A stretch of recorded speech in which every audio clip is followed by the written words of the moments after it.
అంటే ఇప్పుడు ఒకవైపున బీసీ, బీసీ అనే ఒక మూవ్‌మెంట్ నడుస్తున్నా గూడా ఆయన అంటే వాళ్ళు చాలా ధైర్యంగా ఉన్నారు గదా! అంటే మాకేం మా ధీమాగా అధికారాన్ని మమ్మల్ని ఎవరేం జేయలేరు. ఎవ్వరేం చేయలేరు. మేరు పర్వతం ఎంత బలంగా ఉంటుందో మేము అంత బలంగా ఉంటాం హ్మ్. అనుకుంటారు. కానీ తుఫాన్లు వస్తే ఏమైతుంది? అగ్నిపర్వతాలు పేలితే ఏమైతే ఉంటాయి? ఆ కొండలన్నీ పోతాయి కదా! తుక్కు తుక్కు అయిపోతుంది. అవును. అది వీళ్ళకి అర్థమైతే లేదు. నిజాం ఏమైండు? ఎటు పోయిండు? చివరికి ఏమైండు? విష్ణు రామచంద్రారెడ్డి ఏమైండు? సాయిబాబా దగ్గర పోయి ఎందుకు బతకాల్సి వచ్చింది? వాళ్ళు చివరికి వాళ్ళకి సంబంధించిన ఆడవాళ్ళంతా సాయిబాబా కుంపుడు గతులుగా మారిపోయారు.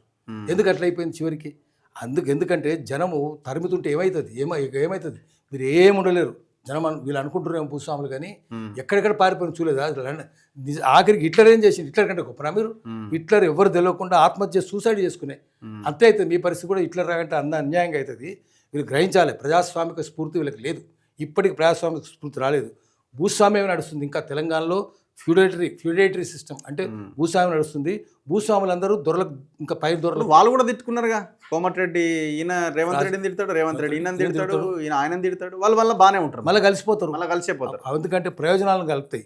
వాళ్ళ సంబంధాలన్నీ, మానవ సంబంధాలన్నీ ఆర్థిక సంబంధాలే కదా. ఆర్థిక ప్రయోజనాలు ఉంటే కలిసిపోతారు అందరూ.